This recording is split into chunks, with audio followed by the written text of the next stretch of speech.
Welcome to the Wakefield Doctrine, the theory of Clarks, Scotts, and Rogers. This is a video post. It, in fact, is video post number 6 already. We've cranked out 5 of these darlings so far, and they just keep getting better and better. In fact, we started to do one probably during the Saturday night drive with Downspring Glen, and it was pretty interesting, and it was pretty long. Didn't make it onto YouTube.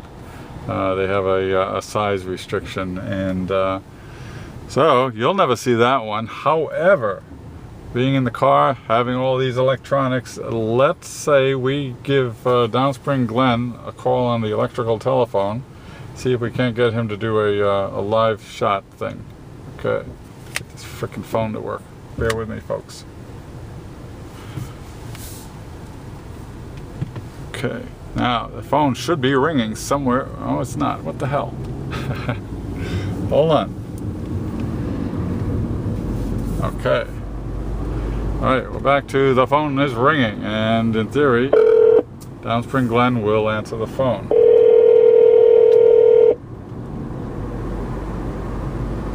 This is Glenn. This is the Wakefield Doctrine. You're on the air. Oh, I'm on the air. My goodness. Yeah, that's right. That's right. We don't mess around here, doctrine style. We just. Well, I'm on the road in Connecticut, okay. And I have to pee like a racehorse. Okay. Well, you've so identified yourself as a Scot. Good. Good. Thank right you. out. Yes, and, so I may be stopping to do that as we talk. Just that's why I brought that up. So. Further credentials. But I'll bring the cell phone with me. Talk about Scotian cred. Damn. What's that? Talk about your Scotian cred. Damn. There you go, man. I qualified, don't I? Oh, man. Well, there's no doubt on our viewership part who we be talking to. All right. I gave a slight intro, and in fact, I only have about 5 minutes of driving time my own damn self. So let's give the folks a sense of Saturday night. I told them we ran over. Yeah. And I think for me, 2 of the things that came out of it was the most interesting. The one of how you see its value of this here doctrine, and then also how you instruct other people in the doctrine. Tell us a quick repeat on the point of the doctrine, the value to a Scot from a Scotian. The value of the doctrine to me, it's a number of things. It's interesting and it's fun. Okay. But I always feel like you can kind of figure out very quickly what somebody else is, and thereby also predict how they'll act in a situation, what they'll do. You can also adapt your approach to somebody. If there's an agenda that you have, something you're trying to accomplish with somebody, and you know whether they're a Scott or a Clark or a Roger, okay, you can sort of accommodate their type and get where you want to go much quicker. Okay. Plus, there's this edge. You have an edge. It's a bit of a competitive edge or a strategic edge.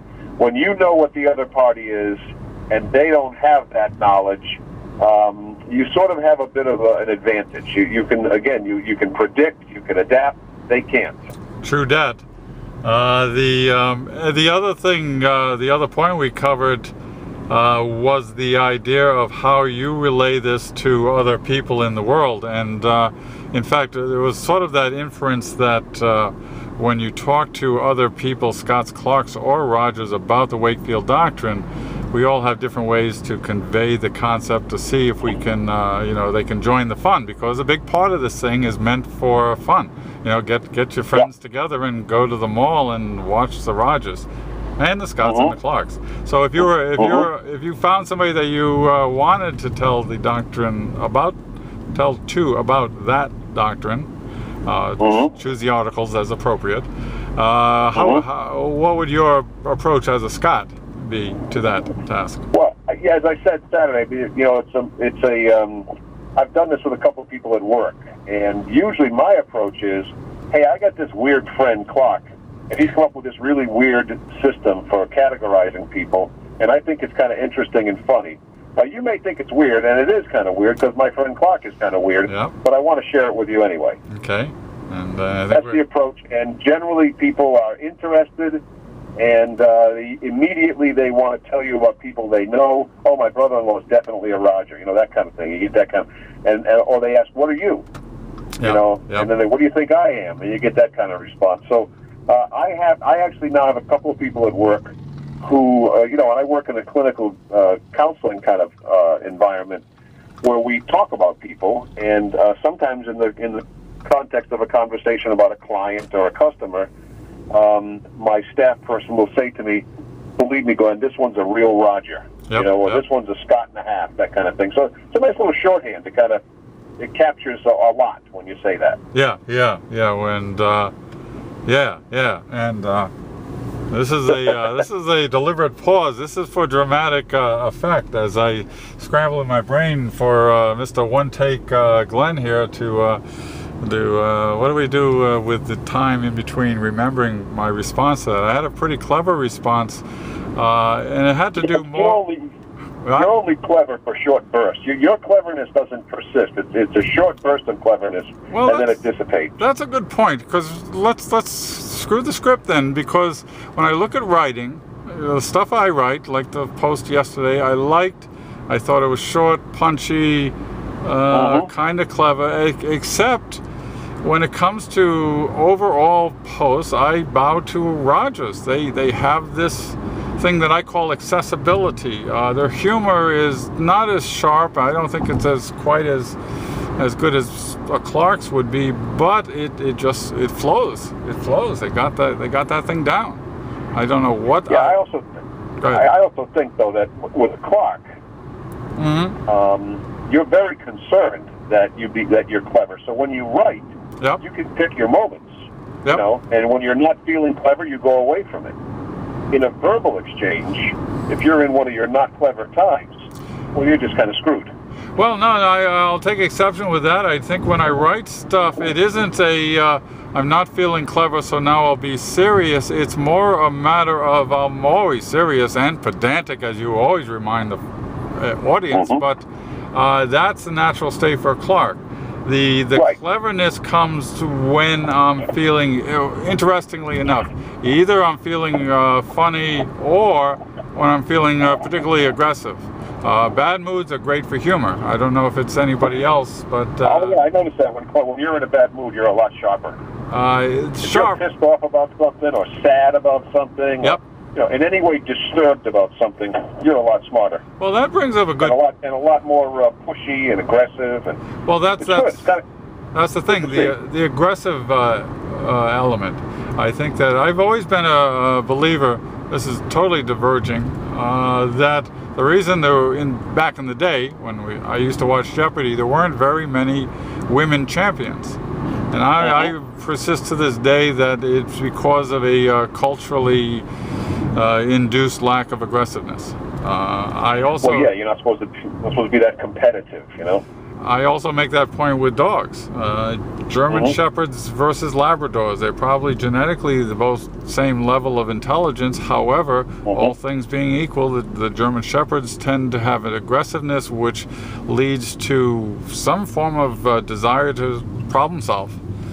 So they take the same level of intelligence. A Labrador will sit there and just be mellow.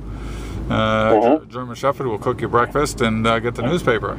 Just a great dog. Yeah, but German Shepherds are sort of dominant Scots, and Labradors are sort of lesser Scots. Yeah. I think. Yes. What the hell was that noise? That was my gas cap door. The little door on your gas cap. Damn, you multitasking son of a bitch, huh? Shoot. Well, I told you I had to take a leak. I just took one. You were with me as I did that. I'm glad we weren't informed contemporaneously, as a Clark might say. No, I was in the porta-john, and if you hadn't been talking, I would have informed you, but I didn't want to interrupt. Some Clark-like instinct does always come to the fore. Yes. So I think we were talking back on the recovering the tattered threads of this conversation was the idea that I've written before about the doctrine going to the level of a blog had to do with when you had related something about somebody saying that thing about Rogers. In other words, when I heard from a source that a person that I've never had contact with had assimilated and used what is now known as the doctrine. That was the point that I thought, okay, we got legs here. This thing's got all kinds of life. This thing's got all kinds of applicability, and it's generating followers. It's not, growing as fast as you'd probably like it to, but it's definitely growing. And the reason it's growing is a number of reasons. Number one, the blog is interesting and fun to read. And number two, this really has practical application. Yeah. And it's a real living thing. And we keep, even we, that sort of, as you call us, the downsprings and progenitors, yeah. We keep finding out new ways that this thing is true, useful, and relevant. Yep. And well, I think that and it's mostly because it's still fun for me, and I assume for everybody who are actively participating, and that really has to be the baseline. And to reference unnamed friends, at this stage it's all about attraction as opposed to promotion. Exactly. If I ever develop the writing technique and the wherewithal to promote, I won't hesitate. But for now, it's not like I'm feeling we're doing less of a service to it. But you can't go wrong with attraction versus a promotion, because you still have fun and you have fun. It's working. Yep. The fact is, Clark. The fact is, you and the Wakefield Doctrine are world famous. Yes. You're internationally famous. The doctrine in the house, as our friends would say. Okay, I just pulled up to my workplace. And well, I'm almost at Day Kimball Hospital, so I'm almost there myself. So I guess we'll bring this little episode to a close. I think we've got the time down right, so everybody look forward to this showing up. Friday seems to be video post day, and I also want to thank everybody for sharing my moment of urination with me. That was very sweet, and I'll never forget it. As a Scotian coda, we couldn't ask for more. Bye. There you go. Bye.